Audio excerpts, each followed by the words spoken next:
Hospital formulary. आज के इस लेक्चर में हम डिटेल स्टडी करेंगे हॉस्पिटल फॉर्मूलरी को। ये जो आपका टॉपिक है, ये जो आपका चैप्टर है, ये आपको दिया हुआ है B pharmacy 7 semester pharmacy practice. अगर मैं बात करूं फार्मेसी प्रैक्टिस में कहां पर, तो फार्मेसी प्रैक्टिस का unit number 2 lecture number 2 hospital formulary. और इस टॉपिक को नाम से समझते हैं कि हॉस्पिटल फॉर्मूलरी का मतलब क्या होता है। तो देखो, पहला वर्ड है हॉस्पिटल, जिसका मतलब आपको पता है कि हॉस्पिटल एक ऐसी जगह है जहां पर पेशेंट को डायग्नोस किया जाता है, पेशेंट को ट्रीटमेंट प्रोवाइड किया जाता है, पेशेंट को रिहेबिलिटेशन में मदद की जाती है, पेशेंट को मेडिकेशन प्रोवाइड की जाती है। ठीक है। और फॉर्मूलरी का मतलब क्या है? फॉर्मूलरी का मतलब होता है एक ऑफिशियल लिस्ट। ऑफिशियल लिस्ट होता है। सर किस बात की ऑफिशियल लिस्ट? अरे जो भी ड्रग होती है ना हॉस्पिटल में, उस ड्रग की एक पूरी लिस्ट होती है, एक ऑफिशियल लिस्ट होती है, उसे कहते हैं फॉर्मूलरी।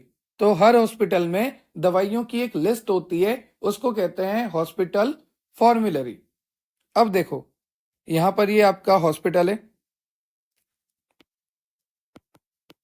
ये आपका हॉस्पिटल है, यहां पर डॉक्टर साहब है, यहां पर पेशेंट आ रहा है, पेशेंट को मैं सिर्फ पी से डिनोट कर रहा हूं, पेशेंट आ रहा है, और यहां पर ये फार्मेसी वाला है, फार्मासिस्ट है। ठीक है।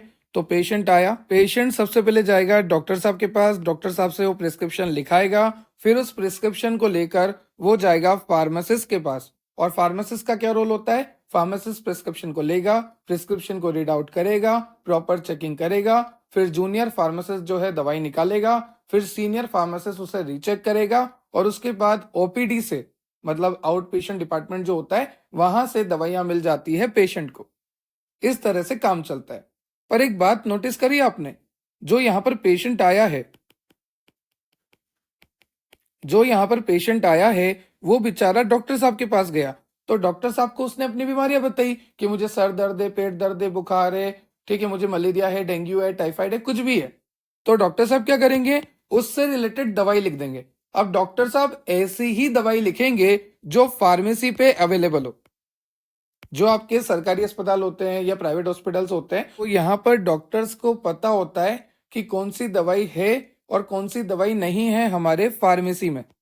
ठीक है, क्योंकि डॉक्टर्स को पता है हॉस्पिटल फॉर्मूलरी के बारे में। हॉस्पिटल फॉर्मूलरी का मतलब होता है एक ऐसी लिस्ट, एक ऐसी ऑफिशियल लिस्ट जिसमें सारी दवाइयों के बारे में लिखा होता है। पीसीएम, डाइक्लोफिनेक, आइवेकॉम, जो भी होती दवाइयां, एस्पिरिन, एपिडिन, मेटफॉर्मिन, ठीक है, क्लोपिडेग्रोल, डोग्रेल, तो कितनी भी तरह की दवाइयां होती है वो सारे नाम यहाँ पर मेंशन होते हैं और डॉक्टर्स आपको पता होते हैं। जैसे ही पेशेंट आता है तो पेशेंट को डॉक्टर डायग्नोस करके वही दवाइयां लिखते हैं जो अवेलेबल है। जैसे कि जनरली एनाल्जेसिक और एंटीपायरेटिक और एंटी इन्फ्लामेटरी, ठीक है, ये सारी दवाइयां तो कॉमन है, ये तो मिलती है ना, एंटीमेटिक वगैरह वगैरह, तो ये तो कॉमन दवाइयां हैं, ये तो हॉस्पिटल फॉर्मूलरी में होती ही होती है। और गवर्नमेंट हॉस्पिटल है, कोई प्राइवेट हॉस्पिटल है, तो सभी का अपना अपना हॉस्पिटल फॉर्मूलरी होता है। सभी के यहाँ पर अलग अलग ब्रांड की अलग अलग दवाइयां होती है। कईयों के यहाँ पूरी जेनरिक दवाइयां हैं, कईयों के यहाँ थोड़ा ब्रांड नेम है, जेनरिक है, कईयों के यहाँ सिर्फ ब्रांड नेम है। तो अलग अलग हॉस्पिटल की अलग अलग हॉस्पिटल फॉर्मूलरी होती है। ठीक है सर, हमें यहाँ तक क्लियर हो गया कि हॉस्पिटल फॉर्मूलरी का मतलब होता है एक ऑफिशियल लिस्ट जहां पर ड्रग के बारे में लिखा होता है। तो सर क्या क्या लिखा होता है? जैसे मान लीजिए हॉस्पिटल फॉर्मूलरी को अगर मैं ओपन करके देखूं, तो फिर वहां तो बहुत सारी चीजें होती है। टेबल ऑफ कंटेंट होता है, ड्रग के बारे में होता है। तो हम ड्रग का सेक्शन देखते हैं कि हमारा जो हॉस्पिटल फॉर्मूलरी है, वहां पर जो ड्रग का सेक्शन है, वहां पर क्या लिखा होता है? ड्रग का नाम, ड्रग का ब्रांड नेम, अगर जेनरिक है तो जेनरिक नेम, साथ ही साथ डोज, साथ ही साथ सेफ है, इफेक्टिव है, थेरेप्टिक वैल्यू कितनी है, फार्माकोलॉजिकल एक्शन कितना आता है, साइड इफेक्ट कितने हैं, क्या कॉन्ट्राइंडिकेशन है, कब देनी कब नहीं देनी, किसको देनी किसको नहीं देनी, किसके लिए बेस्ट है, किसके लिए बेस्ट नहीं है, जैसे बच्चों में दे सकते हैं, बूढ़ों में नहीं दे सकते। तो जितनी भी सारी इंफॉर्मेशन होती है ड्रग से related, therapeutic value, bioavailability, potency, side effect, pharmacological action, जो भी होता है, इसकी बाइंडिंग वगैरह को लेकर, इसके सॉल्ट कौन से हैं, इसमें एक्टिव इंग्रेडिएंट कौन सा है, जितनी भी इंफॉर्मेशन होती है ड्रग से रिलेटेड, इसकी पैकेजिंग, लेबलिंग, स्टोरिंग, वो सारी इंफॉर्मेशन आपके हॉस्पिटल फॉर्मूलरी में होती है। जैसे कि एग्जांपल दूं, सदाबहार पीसीएम अपना पैरासिटामोल। तो पैरासिटामोल जो है, अब उसका स्टोरेज क्या है, उसकी लेबलिंग कैसी है, उसकी पैकेजिंग क्या है, उसमें कौन सा इंग्रेडिएंट है, सब कुछ बता देंगे। A to Z information related to the drug, therapeutic value, bioavailability, potency, side effect, toxic effect, adverse effect, contraindication, कब लेना कब नहीं लेना, सब कुछ आपको लिखा होता है। क्लियर? सर ये सब तो हमें क्लियर हो गया, पर एक डाउट अभी भी है। बताओ भाई क्या डाउट है? सर जैसे मान लो ये हॉस्पिटल फॉर्मुलरी है, ठीक है बना दी हॉस्पिटल फॉर्मुलरी, ये आपकी हॉस्पिटल फॉर्मुलरी है HF।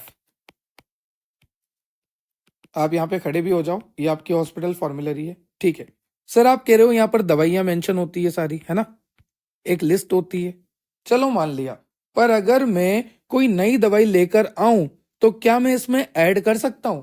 मान लो मेरी दवाई जो है बहुत अच्छी है, इसका थेरेप्यूटिक वैल्यू बहुत अच्छा है, इसकी पोटेंसी बहुत अच्छी, इसके एडवर्स इफेक्ट बहुत कम, इसके साइड इफेक्ट बहुत ही कम, इसकी पोटेंसी बहुत अच्छी, बायोअवेलेबिलिटी बहुत अच्छी, तो क्या मैं इस ड्रग को हमारी लिस्ट में ऐड कर सकता हूं? मेरा जवाब है हाँ, पर आपको परमिशन लेनी पड़ेगी पीटीसी से। अभी आगे बताऊंगा पीटीसी क्या होती है। परमिशन लेने के बाद, साइन कराने के बाद, जब आपका परमिशन अप्रूव हो जाता है, तब आप अपनी ड्रग को ऐड कर सकते हैं हॉस्पिटल फॉर्मुलरी में। एक बात और, जो भी ड्रग आप ऐड कर रहे हैं, मेक श्योर कि वो सस्ती हो, क्योंकि सस्ती ड्रग को आप ऐड कर सकते हैं। सस्ती हो, अच्छी हो, ठीक है। मान लो यहाँ पर एक ड्रग है जिसका एक्शन आ रहा है बहुत अच्छा, जैसे 10 मिनट में एक्शन आ रहा है। सेम ड्रग ये है, इसका 10 मिनट में एक्शन आ रहा है और सेम काम कर रही है, दोनों एक दूसरे के बायो इक्विवेलेंस है, पर ये हमें पड़ रही है 2 रुपए की और ये हमें पड़ रहे हैं 20 रुपए की। तो कौन सी ऐड करके रखनी चाहिए? दोनों एक ही है, दोनों का सोल्ट सेम है, दोनों का कंसंट्रेशन सेम है, दोनों का एपीआई सेम है, बस ब्रांड नेम अलग है, या मान लीजिए ये जेनरिक है ना, और ये ब्रांडेड है। तो हमें क्या करना पड़ेगा, उस कंडीशन में हम सस्ती वाली को यहाँ पर रखेंगे और अंदर वाली को हटा देंगे। तो इसको क्या बोलेंगे? इसको बोलेंगे रिप्लेस कर दिया। जो हॉस्पिटल फॉर्मुलरी में ड्रग था उसको हमने रिप्लेस कर दिया। ये तो रिप्लेस वाली बात हो गई। अब और भी हम कर सकते हैं, जैसे एडिशन, डिलीशन। ये आपका हॉस्पिटल फॉर्मुलरी है, यहाँ पर पूरी लिस्ट रखी हुई है, ड्रग्स की लगी हुई है ना। तो यहाँ पर मैं किसी दवाई को ऐड भी कर सकता हूं कि यार ये दवाई बहुत अच्छी है, इनमें से मेरे को कोई नहीं हटानी, सिर्फ इसको ऐड कर देता हूं। तो यहाँ पर ये देखो मैंने ऐड कर दी। या फिर मैं चाहूं तो किसी भी दवाई को डिलीट भी कर सकता हूं। ये लो, इसको हटा दो फॉर्मुलरीज में, इसको हटा दो, इसको हटा दो। तो एडिशन और डिलीशन चलता रहना चाहिए ताकि बैलेंस बना रहे। क्लियर? सस्ती है, अच्छी है, डाल दो। और अगर डुप्लीकेट है, जैसे मान लो एक जैसी दो हो गई, जैसे ये ए नाम की दवाई है, इसमें वापस ए नाम की दवाई, डुप्लीकेशन हो गया, तो हटा दो। तो सीधी सी बात है, हॉस्पिटल फॉर्मुलरी बैलेंस होनी चाहिए। हॉस्पिटल फॉर्मुलरी में डुप्लीकेशन नहीं होना चाहिए। हॉस्पिटल फॉर्मुलरी में एडिशन पॉसिबल है, हॉस्पिटल फॉर्मुलरी में डिलीशन पॉसिबल है। हॉस्पिटल फॉर्मुलरी एक लिस्ट है, ऑफिशियल लिस्ट है ड्रग की, ऑफिशियल लिस्ट है, और अगर इसमें ड्रग्स को ऐड करना है तो पीटीसी से अप्रूवल लेना पड़ेगा। क्लियर? तो अगर मैं आपको सच्चाई बताऊं तो हमने पूरा सिलेबस कवर कर लिया, फिर भी हम पूरा लेक्चर देखेंगे अभी, क्योंकि आज जो लेक्चर है वो है हॉस्पिटल फॉर्मुलरी के ऊपर, कि हॉस्पिटल फॉर्मुलरी की डेफिनेशन क्या है, यहाँ पर कौन कौन से कंटेंट इंक्लूड होते हैं। मतलब मैंने तो आपको ड्रग ड्रग बोला ना, यहाँ पर और भी चीजें इंक्लूड होती है, वो भी देखेंगे। फिर differentiation of hospital formulary and drug list. Drug list और हॉस्पिटल फॉर्मुलरी में क्या फर्क है? जैसे मान लो एक तरफ तो ड्रग लिस्ट है ना, अलग अलग ड्रग की लिस्ट है, और एक तरफ आपका हॉस्पिटल फॉर्मुलरी है, तो वो भी एक तरह की ऑफिशियल ड्रग लिस्ट ही है। तो यहाँ पर क्या डिफरेंस होता है एक नॉर्मल ड्रग लिस्ट में और एक हॉस्पिटल फॉर्मुलरी? ये भी एक तरह का ड्रग लिस्ट ही हुआ, पर यहाँ पर थोड़ा डिफरेंस होता है। तो क्या डिफरेंस है आपके ड्रग लिस्ट में और हॉस्पिटल फॉर्मुलरी में? उसके बाद प्रिपरेशन कर सकते हैं आप, रिवीजन कर सकते हैं हॉस्पिटल फॉर्मुलरी का। रिवीजन का मतलब आप चाहे तो एडिशन करो, चाहे तो डिलीशन करो, चाहे तो उसमें चेंज करो। ठीक है, यहाँ पर लिखा है देखो, addition deletion of drug from the hospital formulary. तो यही सब देखेंगे। तो चलिए लेक्चर को स्टार्ट करते हैं। अगर आपको और लेक्चर की रिक्वायरमेंट है तो आप चेक कर सकते हैं हमारी प्लेलिस्ट, जहां पर आपको यूनिट वाइज सारे लेक्चर मैंने मेंशन किए हुए हैं। और अगर आपको नोट्स की रिक्वायरमेंट है तो आप चेक कर सकते हैं हमारी एप्लीकेशन, डेप्थ ऑफ बायोलॉजी की एप्लीकेशन आप डाउनलोड कर सकते हैं प्ले स्टोर से, और आपको वहां पर सारे नोट्स अवेलेबल मैंने कराए हुए हैं। वहां पर लाइव लेक्चर्स भी होते हैं, ऑनलाइन क्लासेस भी होती है, तो जरूर डाउनलोड कीजिएगा डेप्थ ऑफ बायोलॉजी एप्लीकेशन। चलिए लेक्चर को स्टार्ट करते हैं। अच्छा, एक बहुत ही ज्यादा इम्पोर्टेंट बात कि हॉस्पिटल फॉर्मूलरी से 10 मार्क्स का क्वेश्चन आता है। जनरली मेजर क्वेश्चन ही आता है हॉस्पिटल फॉर्मूलरी से, यहाँ पर इसके कंटेंट पूछ लेते हैं। तो सबसे पहले बात करते हैं फॉर्मूलरी होती क्या है। तो formulary it is a official publication containing list of medicine authorised and approved by medical staff. Medical staff ने जो ऑथोराइज कर दी, जो अप्रूव्ड कर दी, ऐसी ड्रग आपको मिलेगी आपके हॉस्पिटल फॉर्मूलरी में। ऑब्वियसली ये अच्छी है, इसको ऐड कर दो, ये बेकार है, इसको हटा दो। तो इन्होंने क्या करा, इन्होंने अप्रूवल दिया। ये जो पूरा मेडिकल स्टाफ है, इन्होंने अप्रूवल दिया कि हाँ ये दवाई सही है, इसे ऐड कर दो, ये दवाई डुप्लीकेट है, इसे हटा दो, ये दवाई सस्ती है, बायो इक्विवेलेंट है, इसे ऐड कर दो। तो अलग अलग ज्ञान दिया सभी ने अपना और बना दी एक पूरी हॉस्पिटल फॉर्मूलरी। क्या बात है, राइमिंग हो गई है तो, है ना। अब देखो वापस पढ़ देता हूं। The official publication containing list of medicine authorised and approved by medical staff for the use in the hospital of state और कंट्री। स्टेट के हॉस्पिटल में, किसी कंट्री के हॉस्पिटल में, कहीं भी किसी भी हॉस्पिटल में, गवर्नमेंट प्राइवेट, आपको अगर फॉर्मूलरी है तो आपको आइडिया है कि आपके पास क्या क्या अवेलेबल है। तो हॉस्पिटल फॉर्मूलरी तो होनी ही चाहिए। यहाँ पर लिखा है लिस्ट ऑफ मेडिकेशन है, कंटिन्यूसली रिवाइज होती है और यहाँ पर हर ड्रग का प्रॉपर इंफॉर्मेशन होता है, उसकी स्टोरिंग, उसका लेबलिंग, उसका पैकेजिंग, उसका pharmacological action, therapeutic value, bioavailability, bioequivalence, potency, सब कुछ होती है। Side effect, adverse effect, contraindication, सब कुछ मेंशन होता है। अब देखो यहाँ पर आपको एक लाइन दे रखी है घुमाकर, continuously revise the list of pharmaceutical medicine and doses form with its important information. यहाँ पर हम कंटिन्यूसली रिवीजन करते रहते हैं। जैसे बुक आई, अब उसमें हमने चेंज किया तो नई बुक आई, फिर उसमें हमने चेंज किया तो नई बुक आई, तो इसको कहते हैं रिवीजन करना। ठीक है, इसका मतलब क्या है, विच रिफ्लेक्ट, ये क्या दर्शाता है, ये दर्शाता है current view of medical staff and pharmacy and therapeutic committee. हमारी जो थेरेपेटिक कमिटी है, हमारा जो मेडिकल स्टाफ है, हमारा जो फार्मेसी है, उन सभी के एक व्यू पर ये बनी हुई है आपकी हॉस्पिटल फॉर्मूलरी। इन्हीं की देखरेख में बनी हुई है हॉस्पिटल फॉर्मूलरी। तो ये दर्शाता है कि इनके अंडर में ही है सारा, है ना, इनका ही एक व्यू है ये हॉस्पिटल फॉर्मूलरी, इन्होंने डिसाइड करा है। आगे चलते हैं, इंट्रोडक्शन की बात करते हैं। No hospital pharmacy can possibly stock every medication which are prescribe by their affiliated doctor to the patient. इस लाइन का मतलब इतना सा है, जैसे मान लीजिए यहाँ पर डॉक्टर साहब खड़े हैं और यहाँ पर आपका पेशेंट है, तो पेशेंट लेकर आता है खाली प्रिस्क्रिप्शन और पेशेंट क्या कराता है, उस प्रिस्क्रिप्शन को फिल करवाता है। डॉक्टर जी ने प्रिस्क्रिप्शन लिख दिया, उसके बाद ये जो आपका पेशेंट होता है, ये पेशेंट जाता है मेडिकल स्टोर पे और वी कैन से फार्मेसी पे। तो मान लीजिए डॉक्टर साहब ने 50 तरह की दवाई लिखी, तो क्या श्योरिटी है क्या कि एक फार्मेसी स्टोर पे 50 तरह की ही वो ही ब्रांड की दवाई जो डॉक्टर साहब ने लिखी है मिल जाएगी? नहीं श्योरिटी है। दैट्स वाई डॉक्टर साहब ने और हॉस्पिटल ने क्या करा, एक हॉस्पिटल फॉर्मूलरी बनाई कि भैया हमारे यहाँ ये दवाई है तो आप ये लिख सकते हैं। क्योंकि मान लीजिए कल को डॉक्टर ने लिख दिया, पेशेंट को मिले नहीं, तो पेशेंट को तो सेटिस्फेक्शन नहीं रहेगा ना कि यार डॉक्टर साहब ने दवाई लिखी, यही जरूरी है, यही लेनी पड़ेगी, यहाँ तो मिल नहीं रही, चलो कहीं बाहर देखते हैं। तो उससे हॉस्पिटल का नाम भी खराब, डॉक्टर साहब का नाम भी खराब, फार्मेसी का नाम भी खराब, सारा व्यवहार भी खराब। तो ये नहीं करना, तो बना दो हॉस्पिटल फॉर्मूलरी। उसके बाद लिखा है hence medical and pharmacy staff of hospital prepared hospital formulary, इसीलिए बनाई गई है।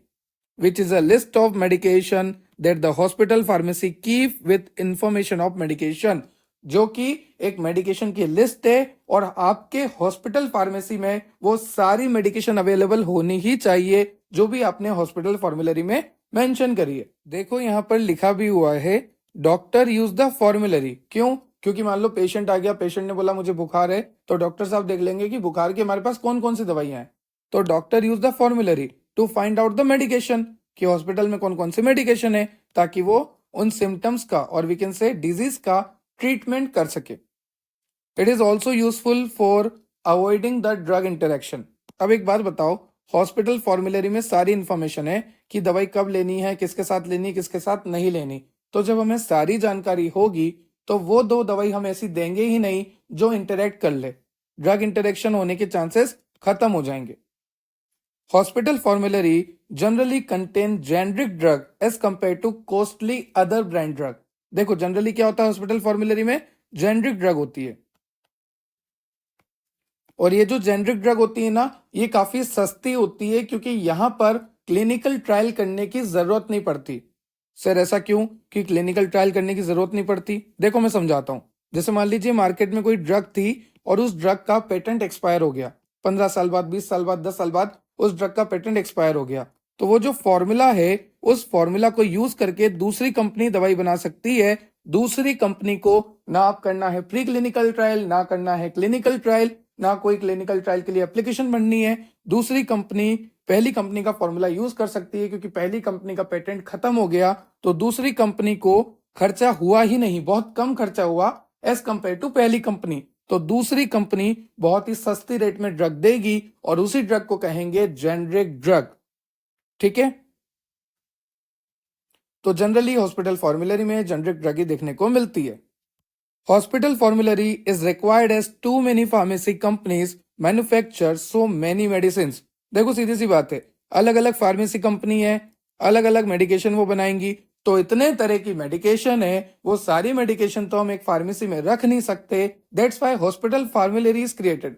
हॉस्पिटल फॉर्मुलरी बनी, फार्मेसी में जो जो दवाई है सारी हॉस्पिटल फॉर्मुलरी में मेंशन है, तो डॉक्टर साहब उन्हीं दवाइयों को यूज करके प्रिस्क्राइब करेंगे। फिर लिखा है the newer drug have various unwanted effect. जो जो मार्केट में नई नई ड्रग आ रही है उनके साइड इफेक्ट, एडवर्स इफेक्ट और we can say long term toxicity effect देखने को मिल सकते हैं। तो फिर नई दवाइयों पे क्यों जाना जब पुराना से काम हो रहा है? तो ठीक है, क्योंकि नई दवाइयों का क्या भरोसा, अभी उन पे फार्माकोविजिलेंस चल रही है। मान लो 7 साल बाद, 8 साल बाद किसी को प्रॉब्लम आ गई, जैसे थैलेडोमाइड ट्रेस दी हुई थी, है ना, पोलियो को लेकर ट्रेस दी हुई थी, तो अलग अलग ट्रेस डी पढ़ी है हमने इंडस्ट्रियल फार्मेसी यूनिट 3 में, हिस्टोरिकल बैकग्राउंड में। People need effective drug at lower possible cost. तभी मैंने आपको बोला कि जो आपका हॉस्पिटल फॉर्मुलरी होता है वहां पर सारी ज्यादातर जेनरिक ड्रग्स होती है क्योंकि वो सस्ती होती है और लोगों को वही चाहिए।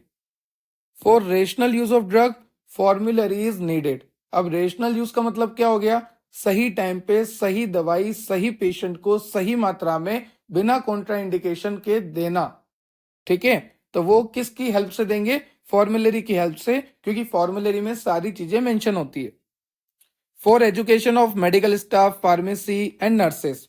जैसे मान लीजिए फॉर्मुलरी है, तो इस फॉर्मुलरी में देख देख कर आप सीख सकते हैं कि कौन सी दवाई कब देनी होती है, कितने डोज में देनी होती है, किसके लिए ज्यादा सही है, कोई साइड इफेक्ट तो नहीं, कॉन्ट्राइंडिकेशन किस किस के साथ है, किसके साथ देना, किसके साथ नहीं देना, दिन में कितनी बार देना, इसमें कौन सा एपीआई है, सारी चीजें आप देख सकते हैं, पढ़ सकते हैं, समझ सकते हैं। तो एजुकेशन हो रही है ना आपकी। उसके बाद है hospital formulary is prepared by pharmacy and therapeutic committee. एक तो फार्मासिस्ट एंड थेरेपेटिक कमेटी, तो मैंने आपको बोला था ना पीटीसी, तो फार्मासिस्ट डिसाइड करता है, थेरेपेटिक कमेटी डिसाइड करती है।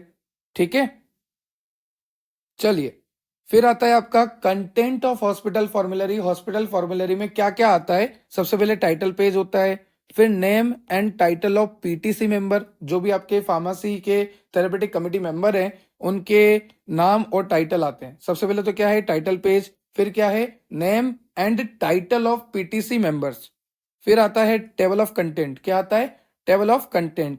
फिर आता है list of drug approved by PTC. जो भी आपकी फार्मेसी थेरेपेटिक कमेटी ने ड्रग्स को अप्रूव किया है कि हाँ ये वाली ड्रग हम उस हॉस्पिटल फॉर्मुलरी में ऐड करेंगे, तो वो ड्रग के लिस्ट आनी चाहिए जो कि पीटीसी ने अप्रूव करी है। तो सबसे पहले टाइटल पेज, फिर आता है name and title of PTC member, फिर आता है टेबल ऑफ कंटेंट, फिर आता है list of drug approved by the PTC, फिर आता है इंट्रोडक्टरी इंफॉर्मेशन। ठीक है सर, मैं यहाँ तक क्लियर हो गया। कंटेंट में आता है आपका title page, name and title of PTC member, table of content, list of drug approved by the PTC member and introductory information. आगे चलते हैं, फिर आता है आपका information on hospital policies and procedure for use of drug. जैसे आपका objective क्या है फॉर्मुलरी का। फिर hospital rule and regulation for distribution of drug. Hospital के क्या रूल्स एंड रेगुलेशन है ड्रग के डिस्ट्रीब्यूशन को लेकर। फिर आता है hospital pharmacy service rule and procedure. जो भी हॉस्पिटल फार्मेसी सर्विस है उसकी क्या रूल्स है, क्या प्रोसीजर है, जो ड्रग का डिस्ट्रीब्यूशन हो रहा है वो किस तरह से हो रहा है, और direction for how to use formulary. जो फॉर्मुलरी है उसको कैसे यूज करना होता है, ये सारी चीजें भी रहती है। Information on hospital policy and procedure for use of drug. देखो procedure for use of drug, नाम से पता लग रहा कि भैया ड्रग्स को कैसे यूज करना, उसका पूरा प्रोसीजर लिखा रहता है आपके हॉस्पिटल फॉर्मुलरी में। साथ ही साथ हॉस्पिटल की पॉलिसीज, जैसे ऑब्जेक्टिव क्या है फॉर्मुलरी का, क्यों बना रहे हो, हॉस्पिटल के रूल्स एंड रेगुलेशन क्या है ड्रग को डिस्ट्रीब्यूशन को लेकर, फिर आपके हॉस्पिटल फार्मेसी सर्विस क्या है, उसके रूल्स और प्रोसीजर बताओ। तो ये सारी चीजें भी आपके हॉस्पिटल फॉर्मुलरी में मेंशन होती है। फिर आता है आपका इंफॉर्मेशन ऑन ड्रग। ड्रग की सारी इंफॉर्मेशन, अगर कुछ स्पेशल इंफॉर्मेशन है तो उसको अलग से मेंशन करो, जैसे आपकी drug related hospital policy, drug product listing and particular information. जो भी पर्टिकुलर इंफॉर्मेशन है, स्पेशल इंफॉर्मेशन है ड्रग से रिलेटेड, वो सारी मेंशन करनी होती है।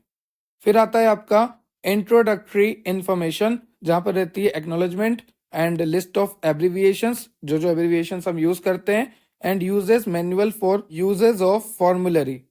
ठीक है, उसके बाद आपको दे रखा है हॉस्पिटल पॉलिसीज एंड प्रोसीजर। तो यहां तक हमने क्या देखा अभी, कंटेंट ऑफ हॉस्पिटल फॉर्मुलरी, ये आपको अच्छे से याद रखना है और इससे पहले पूरा इंट्रोडक्शन देना है, फिर लिखना है कंटेंट, ताकि आपका क्वेश्चन जो है अच्छे से कवर हो जाएगा। अब देखो हॉस्पिटल पॉलिसीज एंड प्रोसीजर को बता रखा है, यहाँ पर जो हमने देखा था ना कि हॉस्पिटल के पॉलिसीज क्या है, प्रोसीजर्स क्या है, उनके बारे में बता रखा है। यहाँ पर है how to use the drug, सबसे पहले ड्रग्स को कैसे यूज करें, डिटेल ऑफ द पीटीसी, जो भी आपकी फार्मेसी थेरेपेटिक कमेटी है उसकी डिटेल दो, ड्रग को कैसे यूज करना है उसकी डिटेल दो, फार्मेसी ऑपरेटिंग प्रोसीजर क्या है, information on how to use formulary. ठीक है, rules decided by the hospital for the prescription, dispensing and administration of drug. देखो हॉस्पिटल जो है ना वो रूल डिसाइड करेगा कि प्रिस्क्रिप्शन के लिए क्या रूल है, डिस्पेंसिंग के लिए, ड्रग के एडमिनिस्ट्रेशन के लिए। Rules for emergency and control drug, last lecture में मैंने आपको बताया था कंट्रोल ड्रग जो होती है वो हाईली रिस्की होती है, क्योंकि पेशेंट को उनकी लत लग जाती है, आदत लग जाती है, जिनको एडवर्स इफेक्ट आने शुरू हो जाते हैं अगर वो लेते हैं कंटिन्यू। तो कंट्रोल ड्रग जैसे आपका मॉर्फिन हो गया, ओपियम हो गया, अफीम हिंदी में बोलते हैं, तो इन सबको बिल्कुल हाईली लॉक्ड रखना होता है। फिर पेशेंट काउंसलिंग इन्फॉर्मेशन, तो ये सारा क्या है, ये सारा हॉस्पिटल पॉलिसीज एंड प्रोसीजर के अंदर आएगा कि ड्रग्स को कैसे यूज करना है, पीटीसी की डिटेल बताओ, फार्मेसी ऑपरेटिंग प्रोसीजर क्या है, इन्फॉर्मेशन अबाउट फॉर्मुलरी, रूल्स जो कि prescription, dispensing and administration of drug के लिए हैं, rules emergency and control drug के लिए, फिर पेशेंट की काउंसलिंग इन्फॉर्मेशन। अब यहाँ पर आपको बता रखा है ड्रग्स से रिलेटेड इन्फॉर्मेशन और वो ड्रग जो कि हॉस्पिटल फॉर्मुलरी में ऐड होती है। देखो जो भी आपकी ड्रग्स की फॉर्मुलरी लिस्ट है उसे अल्फाबेटिकली अरेंज करो। मैंने आपको बोला कि ड्रग्स की जो लिस्ट होती है वो जनरली जेनरिक ड्रग होती है आपके हॉस्पिटल फॉर्मुलरी में, तो जो भी जेनरिक ड्रग है उन सभी को अल्फाबेटिकली अरेंज करो, ABCDEFG ऐसे, और फिर अल्फाबेटिकली विद द फार्माकोथेरेपेटिक क्लास, उनके क्लास के अकॉर्डिंग भी उनको अल्फाबेटिकली अरेंज करो। फिर आता है index of doses form of drug, उसका ब्रांड नेम, उसका जेनरिक नेम, उसका थेरेपेटिक इंडेक्स, ये सब मेंशन करो। फिर इन्फॉर्मेशन में क्या क्या बताओगे, डोजेस फॉर्म कौन सा है, solid liquid gas, dose of the drug, paediatric बच्चों के लिए है या फिर बूढ़ों के लिए है, strength of drug, adverse drug reaction, side effect, mode of action, active pharmaceutical ingredient, packaging, cost of drug, सारी इंफॉर्मेशन जो है एज सच आपको मेंशन करनी होती है आपके हॉस्पिटल फॉर्मुलरी में। आगे चलते हैं, कुछ स्पेशल इन्फॉर्मेशन भी है, जैसे list of sugar free drug, ऐसी कौन कौन सी ड्रग है जो शुगर फ्री है, ड्रग इंटरेक्शन है तो उसकी अलग से लिस्ट बनाओ, एब्रिविएशन कौन कौन से यूज कर सकते हैं, calculation of dose of drug, ठीक है, स्टोरेज इन्फॉर्मेशन, तो ये सारी स्पेशल इन्फॉर्मेशन में आएगी। ये सब भी आप आपके हॉस्पिटल फॉर्मुलरी के कंटेंट में ऐड कर सकते हैं, क्योंकि कंटेंट में हमने बोला था स्पेशल इन्फॉर्मेशन आएगी तो कौन कौन सी आएगी, ये वाली, हमने बोला था ड्रग्स से रिलेटेड इन्फॉर्मेशन आएगी तो कौन कौन सी आएगी, ये वाली, तो ये सारी चीजें आपके कंटेंट में ऐड होगी। आगे चलते हैं, यहां पर आपको दे रखा है हॉस्पिटल फॉर्मुलरी और ड्रग लिस्ट के बीच में डिफरेंस, जो कि आपको सिलेबस में भी मेंशन है, 2 मार्क्स में पूछा जाता है। देखो हॉस्पिटल फॉर्मुलरी क्या है, सर फॉर्मुलरी मतलब ड्रग की एक लिस्ट, और यहाँ पर भी ड्रग लिस्ट, तो फर्क क्या है, फर्क इतना है कि हॉस्पिटल फॉर्मुलरी का मतलब होता है list of drug as per generic name, also have strength, form, toxicology, use, posology and quantity to be dispense, ये सारी इंफॉर्मेशन उसके साथ रहती है। आई रिपीट, जैसे मान लो ये हॉस्पिटल फॉर्मूलरी है, यहाँ पर कोई जेनरिक ड्रग रखी हुई है, तो उससे रिलेटेड सारी इन्फॉर्मेशन, उसका स्ट्रेंथ क्या है, उसका फॉर्म क्या है, उसका टॉक्सिकोलॉजी, उसका यूज, उसका पोसोलॉजी, पोसोलॉजी का मतलब होता है रिलेटेड टू डोज कैलकुलेशन, फिर साथ ही साथ कितनी क्वांटिटी में डिस्पेंस करना है, सारी इन्फॉर्मेशन रहती है। और यहाँ पर क्या होता है, generic name of drug with its strength and form, यहाँ पर सिर्फ स्ट्रेंथ और फॉर्म के बारे में बता रखते हैं। फिर आता है आपका prepared locally by on medical staff, ये तो मेडिकल स्टाफ ही तय करता है, पीटीसी तय करती है ना। यहां पर देखो, prepared by countries pharmacist, clinical and pharmacological staff, यहां पर clinical staff, pharmacological staff, country का फार्मासिस्ट, सारे इंक्लूड होकर एक ड्रग लिस्ट तैयार करते हैं। पर हॉस्पिटल का क्या है, हॉस्पिटल का तो घर का काम है। आपका जो फार्मास्यूटिकल थेरेपेटिक कमेटी होती है, फार्मास्यूटिक थेरेपेटिक कमेटी, या आपके जो हॉस्पिटल के जितने मेंबर है, वो सब मिलकर विचार विमर्श कर बना लेते हैं। उसके बाद आता है detail is given is for local need. अब देखो, हॉस्पिटल में है तो पेशेंट के लिए लोकल नीड के लिए दी जाती है सारी इंफॉर्मेशन, ठीक है। पर यहां पर जो इन्फॉर्मेशन दी जाती है वो फार्माकोलॉजिकल प्रॉपर्टी के बेसिस पे दी जाती है। Information is written as per their pharmacological property. तो ये डिफरेंस है थोड़े बहुत। उसके बाद प्रिपरेशन ऑफ फॉर्मुलरी, तो pharmacist play a leading role in the preparation. क्यों? क्योंकि बना क्या रहे हैं, हॉस्पिटल फॉर्मुलरी मतलब ड्रग की लिस्ट, और हम क्या हैं, हमें डीआरएक्स ड्रग एक्सपर्ट है ना। तो pharmacist play leading role in the preparation. Pharmacist collect detail of the drug from the pharmacopoeia, pharmacopoeia के पास चल जाएंगे, वहां से ड्रग की डिटेल लेके आएंगे और सारी डिटेल डाल देंगे हम कहां पर, हॉस्पिटल फॉर्मुलरी में।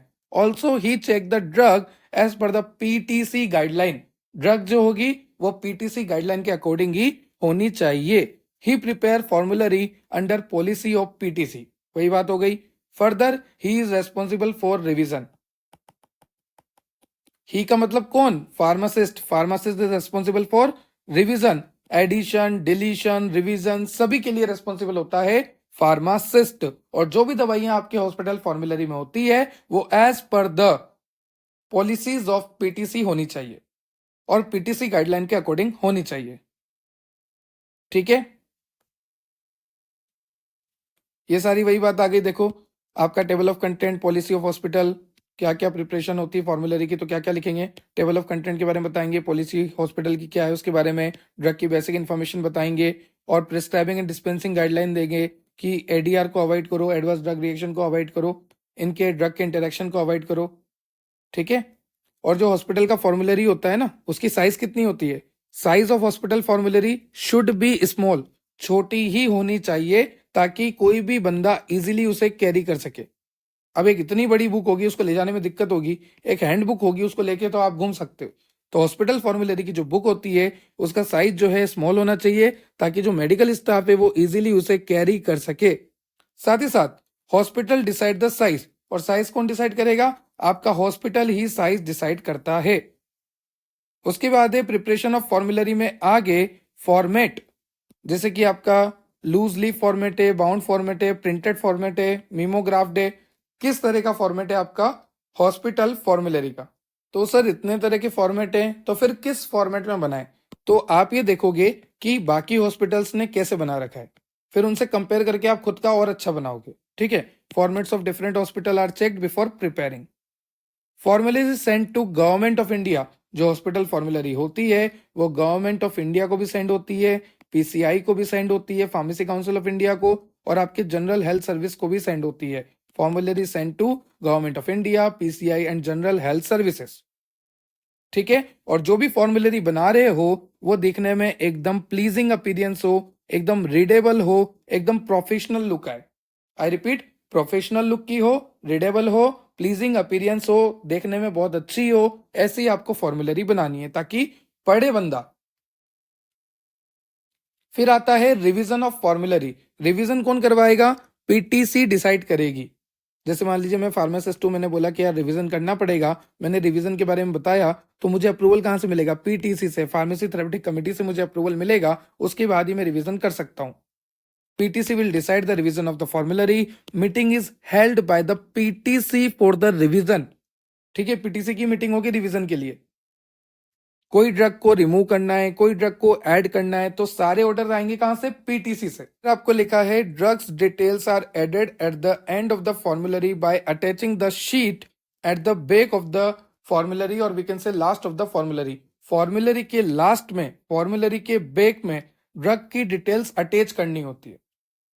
The addition and deletion of drug is only done after reporting to the medical staff. हमारे हाथ में कुछ नहीं, हम सिर्फ बता सकते हैं, बाकी सब पीटीसी डिसाइड करती है, मेडिकल स्टाफ डिसाइड करता है। अब एडिशन क्यों करेंगे? एडिशन करने का रीजन दो, सॉलिड रीजन दो कि सर हमारे पास जो ड्रग है वो सस्ती है, चलो ठीक है। हमारे पास जो ड्रग है उसके साइड इफेक्ट कम है, चलो ठीक है। हमारे पास जो ड्रग है उसका बायो इक्विवेलेंट है आपके अंदर वाली ड्रग के साथ। बायो इक्विवेलेंट का मतलब कि बाहर वाली ड्रग का एक्शन भी सेम, अंदर वाली ड्रग का एक्शन भी सेम। पर मान लेते हैं कि अंदर वाली ड्रग अगर थोड़ी महंगी है तो उस ड्रग को हम हटा देंगे और उस ड्रग की जगह हम हमारी ड्रग को ऐड ऑन करवा देंगे। The drug should be present in NFI और we can say pharmacopoeia. Pharmacopoeia में होनी ही चाहिए ड्रग, जो भी ड्रग आप मेंशन करवा रहे हैं आपके हॉस्पिटल फॉर्मुलरी में। The doses form of drug should be manufacture by license company. अब जैसे मान लीजिए ड्रग है, तो ड्रग तो यहां पर दो है, कंपनी भी यहां पर दो है, एक कंपनी ए है, एक कंपनी बी है, दोनों ने अपनी अपनी दवाई बनाई। पर मुझे पता है कि बी का रिकॉर्ड बहुत ही खराब है। ये जो बी कंपनी है इसकी कई दवाइयां साइड इफेक्ट देती है, एडवर्स इफेक्ट देती है, कई प्रोडक्ट्स इसके रिकॉल हो चुके हैं। तो क्या मैं ऐसी दवाई को हॉस्पिटल फॉर्मुलरी में ऐड करूंगा? बिल्कुल भी नहीं सर, बिल्कुल भी मत करो, क्योंकि पेशेंट की लाइफ का सवाल है। तो ऐसी दवाई या ऐसा आपका मैन्युफैक्चरिंग एरिया और we can say pharmacy company जहां पर प्रोडक्ट रिकॉल ज्यादा हो रहे हैं, मतलब दवाइयां मार्केट से वापस मंगाई जा रही है, साइड इफेक्ट ज्यादा आ रहे हैं, लॉन्ग टर्म टॉक्सिसिटी इफेक्ट आ रहा है, तो उस कंपनी की दवाइयां हम हमारे हॉस्पिटल फॉर्मुलरी में ऐड नहीं करेंगे। The doses form with all content written can only be added in the formulary. पूरा कंटेंट लिखा है, डोजेस फॉर्म का सब कुछ दिया हुआ है, तो ऐड कर दो। The specified doses form should get approval from the local physicians for its therapeutic activity. और जो भी डोजेस फॉर्म आप ऐड करना चाह रहे हैं तो उसकी थेरेपेटिक एक्टिविटी की गारंटी दो, देन जाके आप ऐड कर सकते हो।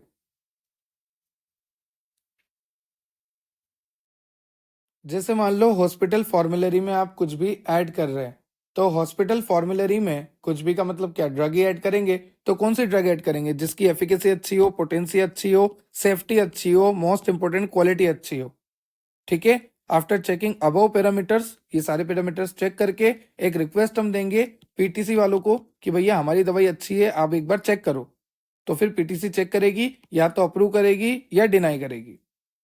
फिर आता है डिलीशन ऑफ ड्रग। तो ड्रग को डिलीट भी कर सकते हैं। जैसे मान लीजिए कोई ड्रग डुप्लीकेट है हमारे, तो एक को हटा दो, या फिर कोई ड्रग महंगी है तो उसको हटा के उसकी जगह दूसरी सस्ती जेनरिक ड्रग लगा दो, है ना। तो suggestion for deletion is given by medical staff to the PTC. यहां पर भी किसके पास सजेशन जाएगी?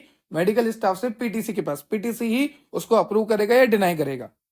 सजेशन शुड प्रोवाइड सुपीरियरिटी और inferiority of drug depending on mechanism of action और स्पेसिफिक इंडिकेशन। देखो सारी चीजें बतानी पड़ेगी, क्यों हटा रहे, क्या मैकेनिज्म ऑफ एक्शन था, क्या दिक्कत आ रही है, सब कुछ बताओ। To control the growth of formulary. एक बात बताओ,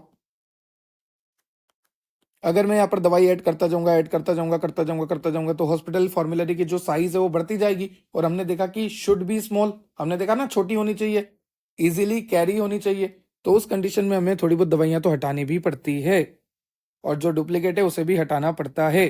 further deletion of drug also done in case of availability of cheaper and equally efficacious. वही वाली बात हो गई। तो ये सारा मैंने आपको पहले ही बता दिया। So this is deletion of drug, addition of drug, and आज हमने कंप्लीट कर लिया है हमारा hospital formulary, B pharmacy 7 semester pharmacy practice unit number 2, lecture number 2। अगर आपको इसके नोट्स की रिक्वायरमेंट है, डेप्थ ऑफ बायोलॉजी एप्लीकेशन आप डाउनलोड कर सकते हैं प्ले स्टोर से। साथ ही साथ टेलीग्राम इंस्टाग्राम से जुड़ जाइएगा, क्योंकि टेलीग्राम पर, इंस्टाग्राम पर सारे मीम्स, अपडेट्स, पोल्स, एमसीक्यूज सब कुछ मिलता है। तो टेलीग्राम की लिंक, इंस्टाग्राम की लिंक और एप्लीकेशन की लिंक, तीनों की लिंक मैंने आपको इसी वीडियो के डिस्क्रिप्शन बॉक्स में दे रखी है, आप जाके चेक कर सकते हैं। अगर वो लिंक वर्किंग नहीं है तो आप सीधा जाइए टेलीग्राम पे, इंस्टाग्राम पे, प्ले स्टोर पे जाके सर्च कीजिए डेप्थ ऑफ बायोलॉजी, आपको हम मिल जाएंगे। Subscribe and share for more, ताकि ऐसी वीडियो मैं आपके लिए और लेकर आता रहूं। Have a nice day, have a good day. जय श्री राम। Thank you.